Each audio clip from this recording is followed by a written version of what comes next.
우리들의 기도가 하나님 앞에서 울리는 꽹과리가 되지 아니하고 온전히 하나님께 응답될 수 있는 소중한 소리가 되게 하여 주시옵소서.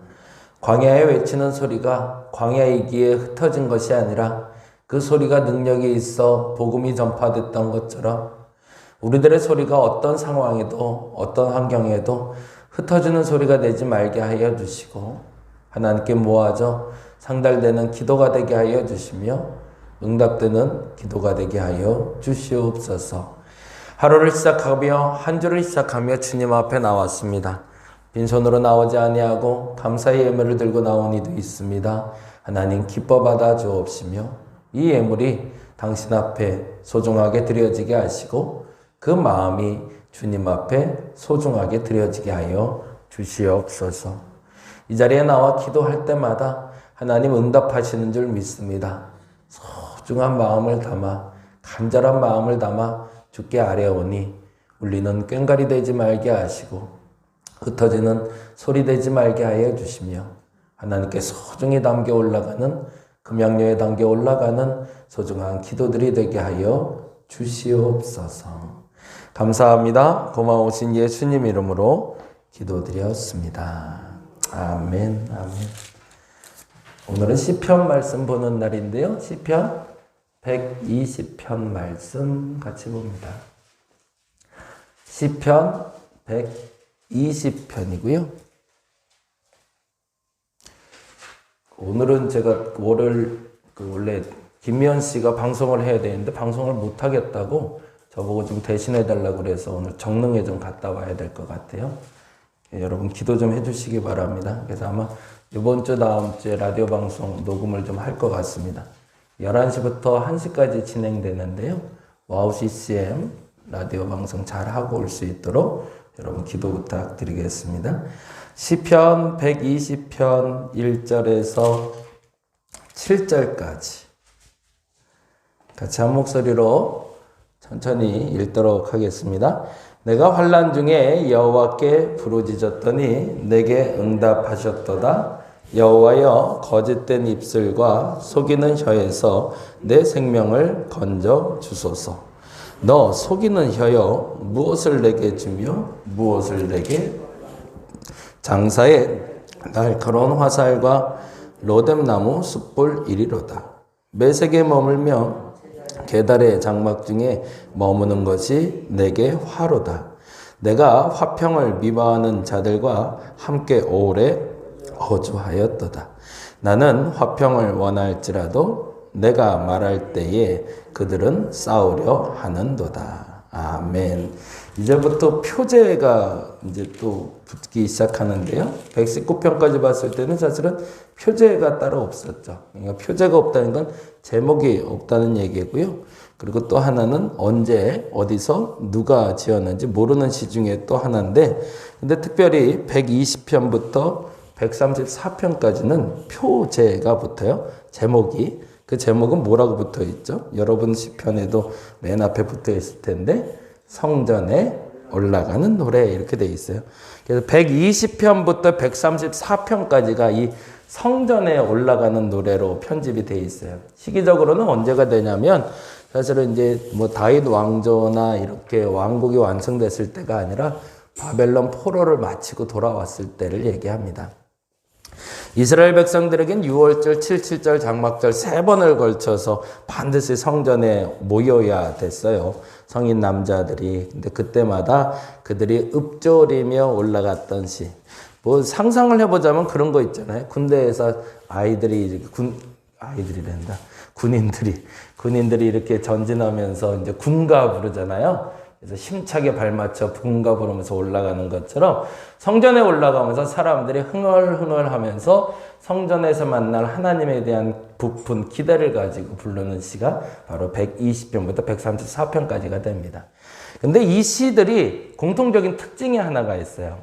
그 공통적인 특징은 뭐냐면 아주 짧다는 거예요.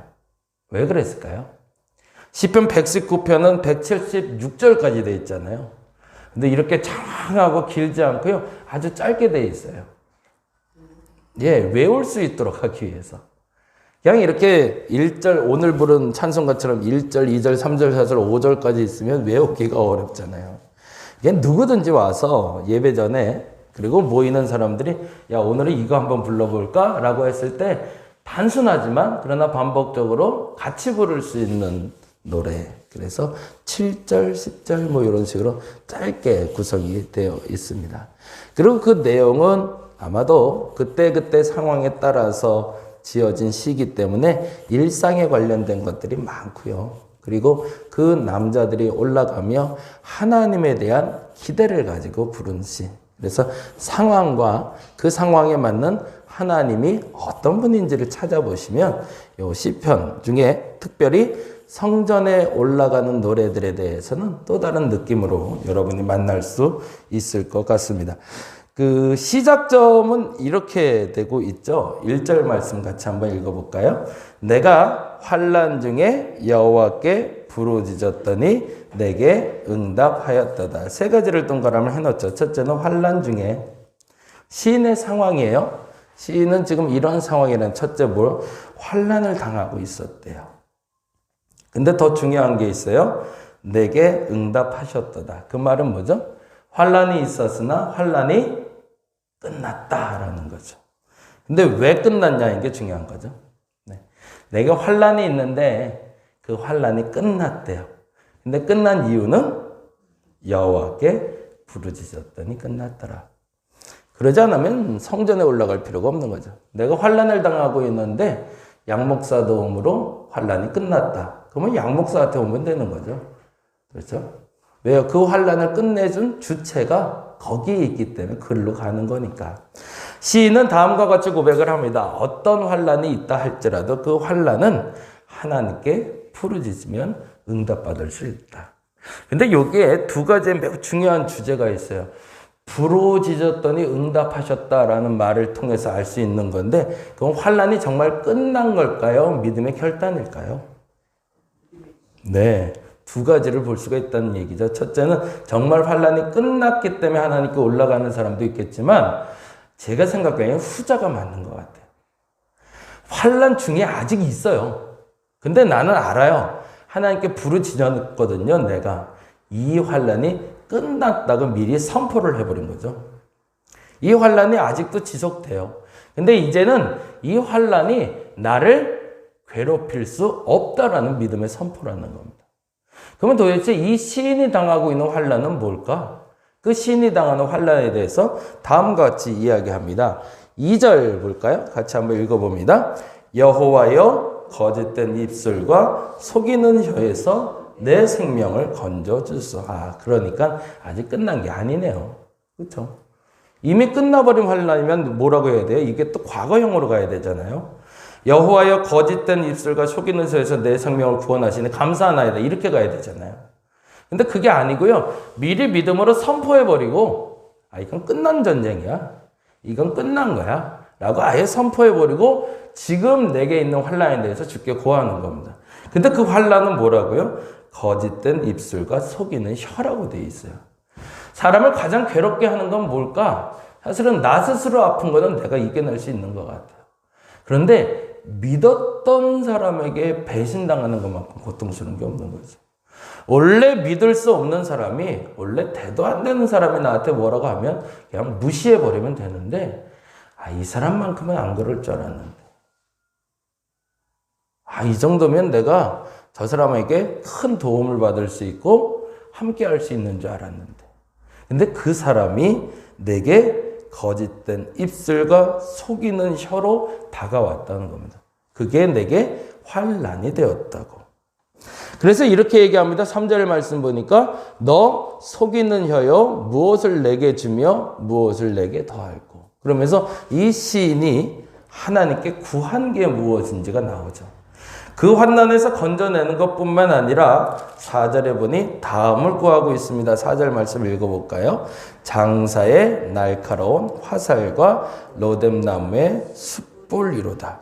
이게 두 가지를 상징하는데 첫째 날카로운 화살은 왜 칼이라고 상징하지 않고 화살로 상징했을까요? 칼은 대비할 수가 있거든요. 칼을 들고 달려오는 모습을 볼 수가 있으니까. 근데 화살은 어디서 어떻게 날라올지 모르거든요. 그건 뭘까요? 하나님의 심판이 언제 어디서 어떻게 너에게 임할지 모름을 너는 알아야 된다는 겁니다. 그러면 이 대사장은 누구죠? 속이는 사람들. 남들 속이며 살면서 그 속이는 혀를 가진 사람들은 조심하라는 겁니다. 언제 하나님의 화살이 너를 겨눌지 모른다. 그리고 또 하나 로뎀나무 숯불이라고 하는데요. 이거는 정서상 이스라엘 백성들은 쉽게 알아들을 수 있는 단어지만 우리는 좀 낯선 단어가 되는 거죠. 로뎀나무 숯불은 우리나라 참나무 숯이 오래 잘 타잖아요. 참숯이라고 그러잖아요. 로뎀나무 숯불은 뿌리가 굉장히 불을 잘 빨아들인대요. 그래서 불을 오래 유지하는 숯불이라고 합니다. 이게 두 가지가 상징인 거예요. 첫째는 언제 하나님이 너를 심판할지 모르니 너 입술 조심해 라는 얘기와 그 심판은 쉽게 사라지지 않을 거라는 거죠. 한번 그 심판이 임하면 그 심판은 그렇게 쉽게 사라지지 않을 거야. 그러니 조심해. 그러면 오늘 시편을 묵상하면 우리는 두 가지를 묵상할 수 있을 것 같습니다. 첫째는 뭐죠? 내가 환난 중에 있더라도 하나님께 부르짖으면 하나님은 반드시 내게 응답하심을 여러분이 믿으시기 바랍니다. 딴 데 가서 도움받지 말고 어차피 거기도 또 속이는 혀가 있을 수 있으니 거기로 가지 말고 하나님께 부르짖으시기 바랍니다. 그리고 응답받으시기 바랍니다.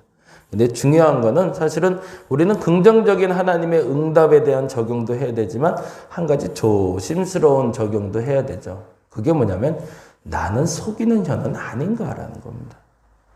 죄송하지만 그리스도인들이 모두가 다 정직하고 건강하게만 살면 참 좋겠어요. 그리고 남들에게 신뢰를 주는 사람이면 참 좋겠어요. 근데 어느 날 내가 그런 사람이 아닌가? 누군가를 속이지 않았나? 내 감정 속이면서 내 마음 속이면서 내 이득을 취하려고 그 누군가를 거짓말하지 않았는가? 만일 그렇다면 하나님의 심판은 화살같이 내게 임하실 겁니다. 그리고 무엇보다 그 화살같이 임한 그 심판은 생각보다 오래 갈 겁니다. 그것을 알고 내 입술을 지키는 내가 되게 해달라고 기도하는 여러분 되었으면 좋겠습니다. 그러면서 시인은 이 깨달음을 가지고 참 멋진 분인데요. 이 시를 쓴 사람이 멋진 분이라는 이유는 그리고 그 화살과 그 숯불을 자기에게 향해요. 그 얘기가 5절부터 7절이 됩니다. 그러니까 나를 괴롭히는 사람에게 그러한 심판이 있을 겁니다. 하나님 그렇게 해주세요라고 요청해 놓고 나서 보니까 나도 그러지 않았나? 생각해보니 그랬던 경험이 생각이 나는 거예요. 근데 그 경험이 5절, 6절인데 같이 한번 읽어볼까요? 5절 매색에 머물며 계달의 장막 중에 머무는 것이 내게 화르다. 내가 실수한 적이 있었어. 매색 그리고 계달의 장막이라는 건 이스라엘의 북쪽과 남쪽 끝에 있는 이방 민족들을 얘기합니다. 나도 모르게 그들과 같이 있었어 라는 거죠. 나도 모르게 내가 가야 하지 않아도 되는, 가지 말아야 되는 곳에 머문 기억이 있었구나라는 걸 알게 된 겁니다. 그리고 또 하나 뭐라죠? 6절에 보니까 내가 화평을 미워하는 자들과 함께 오래 거주하였도다. 다른 말로 하면 뭐죠? 그들과 나도 동일한 친구였구나라는 고백이 되는 거죠. 오늘은 이렇게 두 가지 기도했으면 좋겠습니다. 하나님, 내 환난 중에 내가 하나님께 부르짖사오니 내 기도에 응답하옵소서. 그리고 정말 응답받는 여러분 되시기를 간절히 바랍니다. 혹여 내 입술을 지키지 못해서 내 입술 때문에 그 하나님의 날카로운 화살과 로뎀나무 숯불이 내게 임하지 않도록 내 입술을 지켜달라고 기도하는 저와 여러분 되시기를 간절히 바랍니다. 기도하겠습니다. 우리가 당하는 많은 환난 중에 그 어려움 중에 입을 통해서 시작된 것이 너무 많음을 고백합니다. 굳이 겪지 않아도 되는 어려움인데 그 어려움이 내 입술을 통해서 시작되었음을 하나님께 먼저 회개하며 혹여 내게 공격해오는 그 모든 입술의 공격들에 하나님의 날카로운 화살이 되어 주옵시고 로뎀나무의 숯불이 되어 주옵소서. 이번 한 주는 나의 입술을 좀 지켜보려고 합니다. 건강한 언어를 쓸 수 있는 우리가 되게 하여 주시고 비방하고 원망하고 불평하고 그리고 짜증내고 누군가를 시기 질투하며 거짓말해왔던 입술들은 조금씩 사라질 수 있는 한 주 하나님 기대해 봅니다.